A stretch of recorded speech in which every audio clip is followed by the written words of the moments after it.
The two sides will do battle at Wembley on Saturday for a place in the Premier League.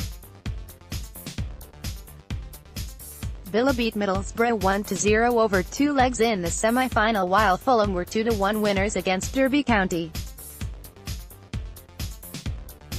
Our writers have looked ahead to the promotion showpiece, and here's what they are predicting. What's your score prediction, and why? Joseph Chapman, 1-1 AET. It'll be decided by penalties.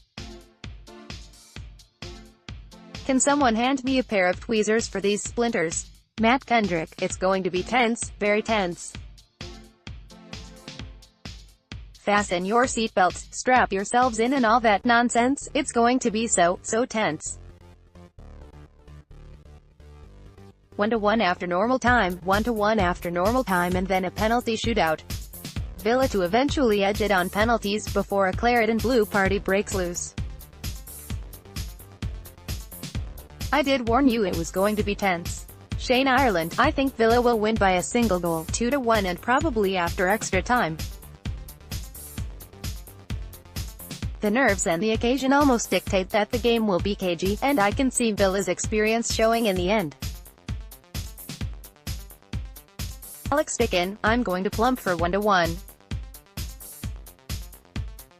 God knows who'll prevail after extra time, and possibly penalties, but my prediction at the start of the season was for Villa to win promotion via the playoffs, so I'll stick with that.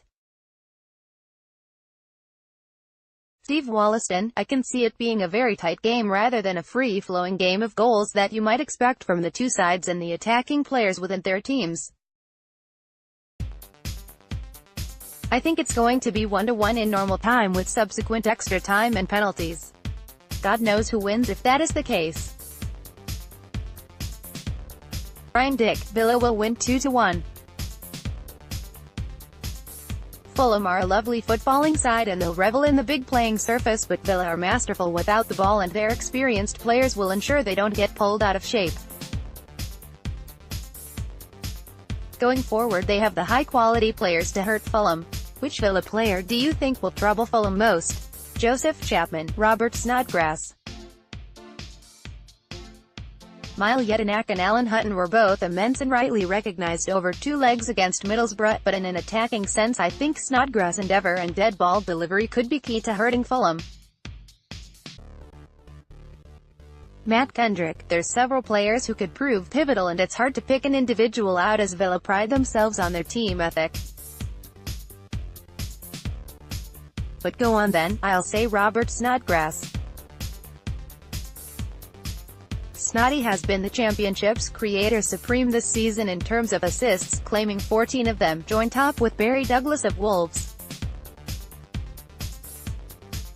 The quality of his deliveries in open play and set pieces might well be crucial to Villa's hopes of carving out chances in a potentially tight game. Shane Ireland, Jack Grealish with Robert Snodgrass a close second.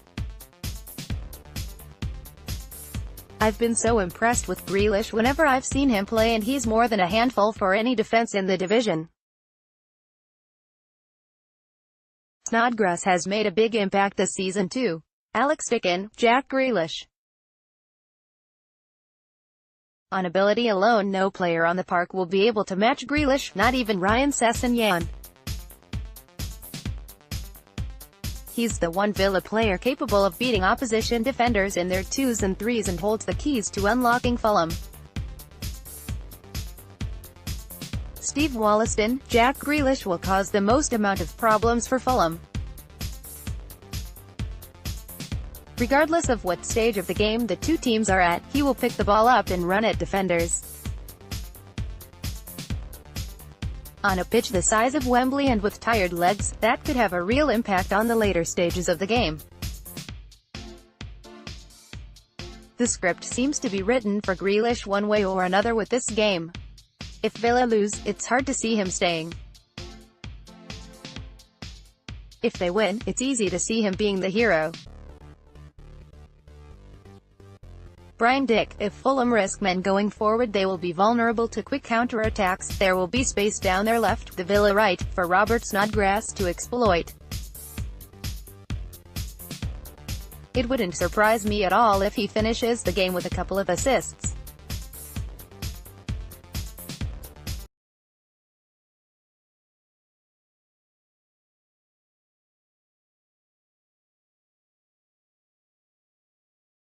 The Championship's answer to Diego Costa.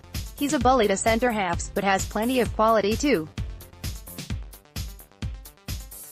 John Terry and James Chester will have to be on top form to deny him. Matt Kendrick, Alexander Mitrovic. He's a player Bruce would love to have on his side, and Villa did have a dabble to try to get him before getting Lewis Grabban. He scored 12 goals during Fulham's surge up the table and will give James Chester and John Terry plenty to occupy them at Wembley. Like a poor man's Diego Costa, he has the brute strength but also has the technical and finishing qualities to hurt teams.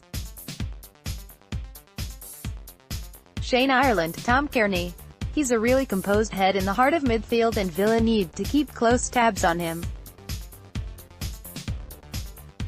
Alexander Mitrovic will be key as well. 12 goals in 15 starts says everything about the Newcastle lone man's threat. Alex Dickin, Alexander Mitrovic. If Villa beat Fulham on Saturday, I'd like to see Steve Bruce go after Mitrovic in the summer.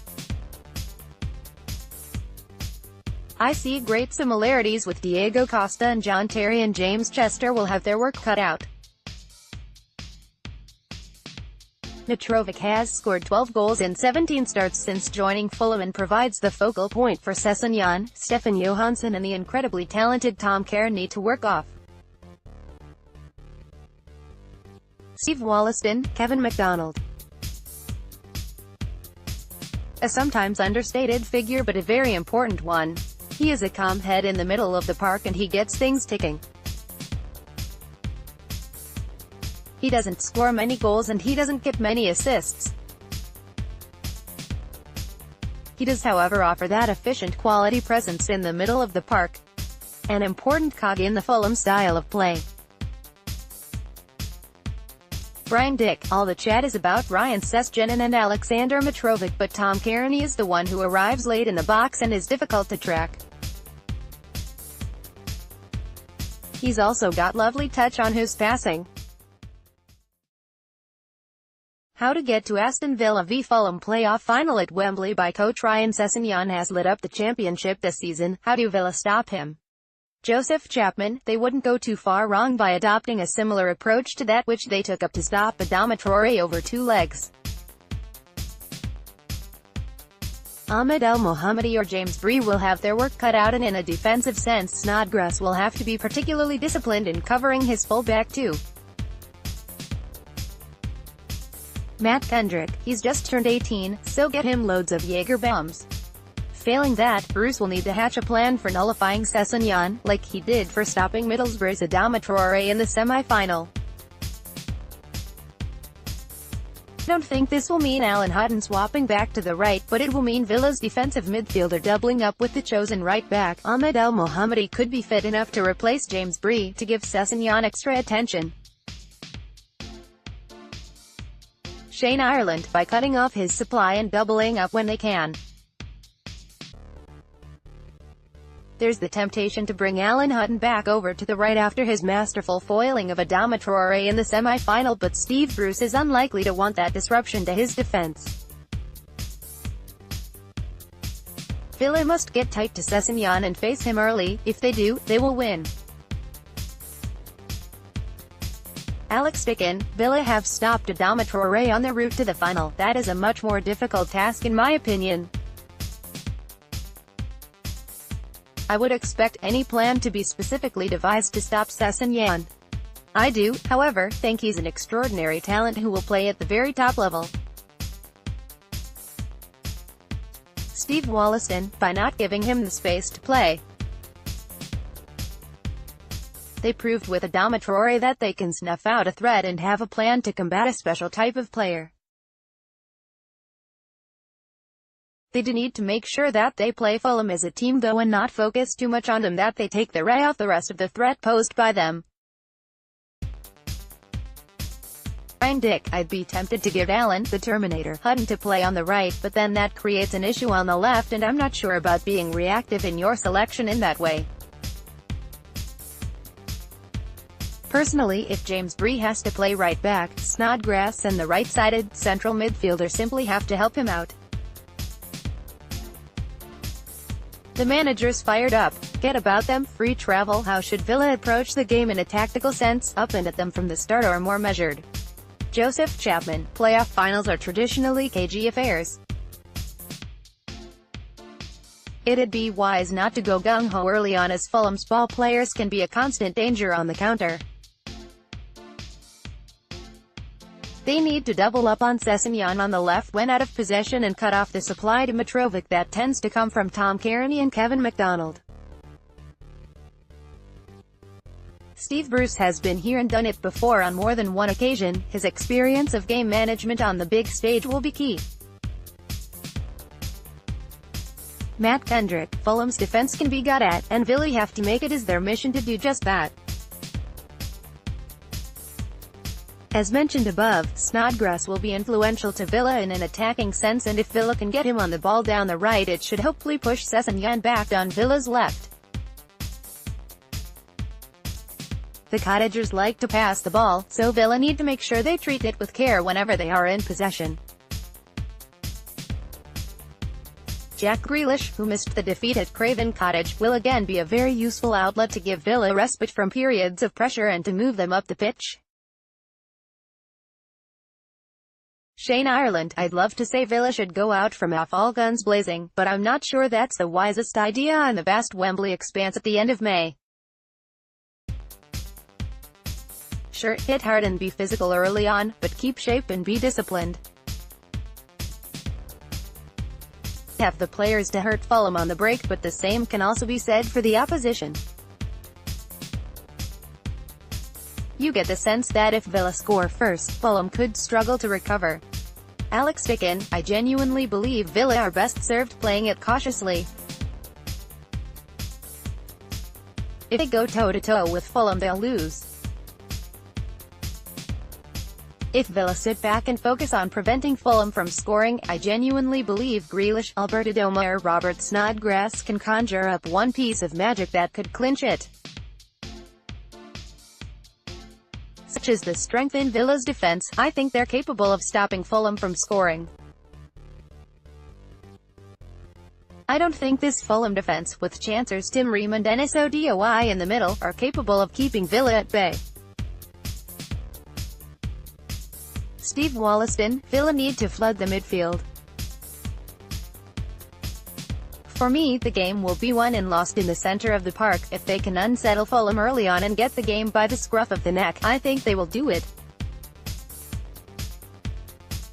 What they can't do is be the team that lets the other control the rhythm and flow of the game.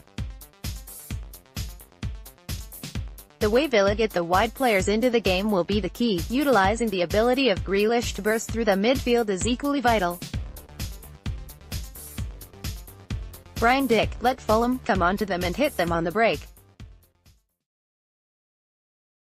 They also need whoever plays centre midfield, ideally Jedinak plus another, to make sure they make physical contact with the opposition ball players. I wouldn't be opposed to seeing Jack Grealish stand on Kevin McDonald's toes when Villa are out of possession. How important will Villa's fans be on the day? Joseph Chapman. Enormous. Villa fans proved their worth in the second leg at Villa Park when they roared their team over the line. Like the players, the supporters need to be at it from the off with no let-up, even if there's a setback. Matt Kendrick. I am convinced Villa will win the contest in the stands. Villa have averaged 32,000 fans this season compared to Fulham's 20,000, so the claret and blue end will mostly be made up of hardcore supporters rather than day trippers. They are due a final win at the new Wembley, and the whole end on tour will make an almighty racket to do their bit. Shane Ireland. Vitally important. We've seen before how supporters from this area can make the difference on the day at Wembley. Villa Park was rocking for the game against Boro, and the sea of claret and blue will have the National Stadium booming too. Fulham froze when they were beaten by Blues on the final day of the season at a sold-out St Andrews, and Villa's fans could make that same kind of impact on them. Stickin', huge. I'm not sure if Fulham will sell out, but Villa could sell out the whole stadium if they were allowed. The Claret and Blues will undoubtedly win the battle in the stands. We've seen the players raise their game in front of big crowds this season, here's hoping they can do it again. Steve Wollaston, it goes without saying that the support will be immense on the day.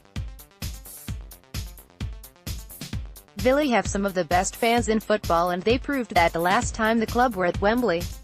Hopefully they will get their rewards this time. Brian Dick, not as important as at Villa Park, this game will be played on the pitch and between the players' ears. But they help keep the energy levels high, and if Villa take the lead they'll make it very hard for Fulham.